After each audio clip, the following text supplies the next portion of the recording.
free of charge.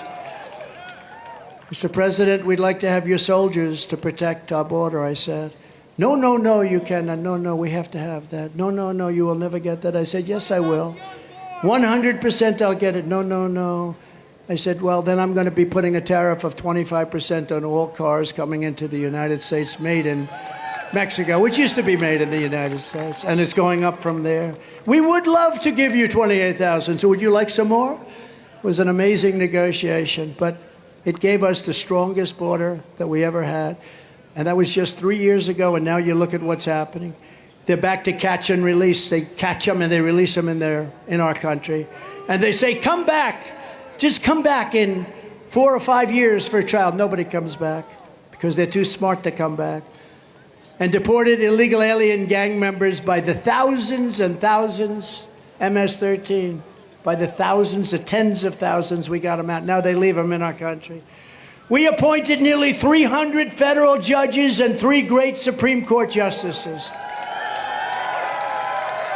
And this week, those justices ruled to move our country forward with a merit-based system of education. How big is that? Isn't that big? Isn't that great? In other words, if you're a worker and you worked very hard in school, you got fantastic marks, somebody that hasn't done nearly as well, who perhaps has not worked nearly as hard, will not be taking your place on a school, college, or at a university. They're not going to be. We're going by merit. We're back to the old merit system that built our country. That was a big one. That was a big one. And then yesterday, the Supreme Court also ruled that President Biden is not allowed to wipe out hundreds and hundreds of billions, probably trillions of dollars in student loan debt, which would have been very unfair to the millions and millions of people who have paid their debt through hard work and diligence. They paid their debt off, like that man right there, right? They paid it off, and now somebody's going to get free rides. No.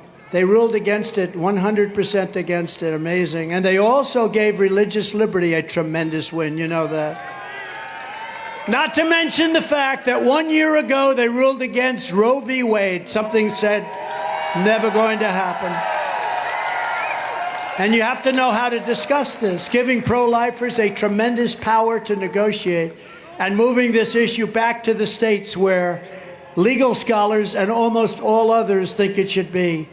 But we now have an absolute power to negotiate. We didn't have that power. And people that believe in life will be able to stop radical left Democrats from killing babies in their 5th, 6th, 7th, 8th, 9th month, and even killing babies after birth. Because they are the radical ones. You know, they want to sell it differently. They are the radical ones. Anyone that wants to take a baby in the 4th month or the 5th month or the 9th month or even after, you remember the former governor of Virginia, the baby is born and then we decide what to do with it. Would kill the baby after birth. That's a great issue. The Republicans have to understand that issue better. They have to speak about it better. Have to speak about it better. That was a big, big win.